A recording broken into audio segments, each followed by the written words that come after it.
Haya, mtazamaji, karibu sana tuangazie habari mbalimbali yapi ambayo yamezikomeki headline. Basi moja kwa moja mimi nitakupitisha katika kauli ya Mwijaku kuhusu GSM ambaye huyu ni bosi wa Yanga.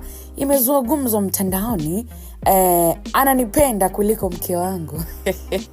Haya sasa, huyu ni mtangazaji lakini pia mchekeshaji kutoka nchini Tanzania maarufu kabisa Mwijaku, ambaye amezungumza kubwa sana katika mitandao ya kijamii baada ya kutoa kauli tata ambayo inahusu uhusiano wake na mfanyabiashara maarufu GSM. Bana, kauli hiyo imeibua mjadala mpana sana miongoni mwa watumiaji wa mitandao, huku wengine wakichukulia kama utani wa kawaida na wengine wakiona si kauli yenye kuibua taharuki kuhusu urafiki na mipaka ya mahusiano ya kijamii. Katika mahojiano ambayo yalisambaa kwa kasi, Mwijaku alisikika akisema, GSM ananipenda sana kuliko mke wangu. GSM halali bila kuongea na mimi.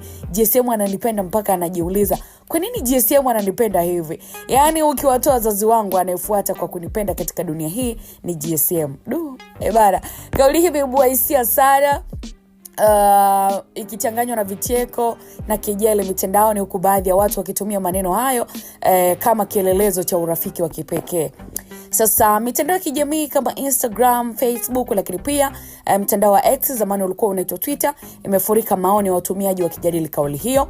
Wako ambao wanadai kuwa Mwijaku ana tabia ya kutumia maneno ya utani ili kujitengenezea umaarufu na kuendelea kuwa gumzo katika vyombo vya habari. Lakini kwa upande mwingine, kuna ambao waliona kuwa kauli hiyo inaweza kuibua tafsiri hasi kwa familia yake, hasa kwa mke wake, kwani imehusisha moja kwa moja mapenzi ya familia na urafiki wa kibiashara. Sasa on other side, mashabiki wa Mwijaku wamesema kuwa kauli hiyo ni sehemu ya mbinu zake za kujenga taswira ya mtu ambaye anajua kuchanganya ucheshi na ukweli wa maisha, na wameeleza kuwa Mwijaku mara nyingi hutumia maneno yake ya kejeli na utani ili kufikisha ujumbe wake kwa jamii, na mara nyingi huchukuliwa kama burudani badala ya kauli ya moja kwa moja kwa GSM.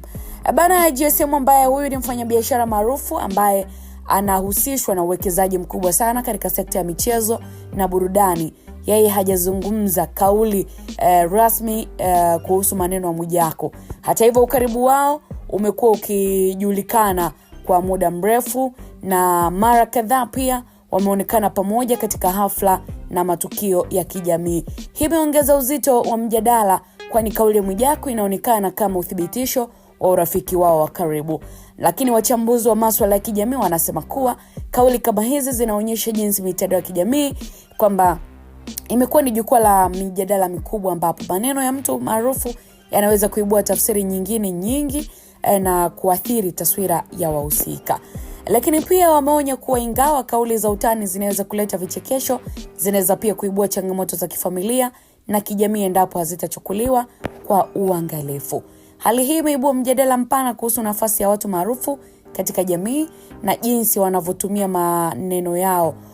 Lakini pia wako ambao wanaamini kuwa Mwijaku anatumia mbinu za kisiasa ili kujitengenezea umaarufu kupitia mitandao, huku wengine wakiona kuwa ni kielelezo cha urafiki wa dhati kati ya watu wawili wenye nafasi kubwa katika jamii ya Tanzania. Kwa sasa mjadala huu unaendelea kushika kasi na huenda ukaendelea kwa muda mrefu kutokana na namna ambavyo mashabiki na wakosoaji wanavyo ujadili. Kauli ya Mwijaku inaonyesha wazi jinsi maneno ya mtu maarufu ambavyo yanaweza kuibua mijadala mikubwa, kuleta vicheko, taharuki na hata changamoto za kijamii. Bana, mimi ninatamatisha, natamani kuona kutoka kwako comment ya kwako ikiandika, je, kauli ambazo amezitoa Mwijaku kuhusiana na urafiki wake yeye na GSM umezipokeaje? Alikuwa yuko sahihi ama hapa hata kwako amezua taharuki? Mpaka wakati mwingine, kwaheri kwa sasa. Hii ni Baba Media na mimi Official Rose D. Uwe na wakati mwema.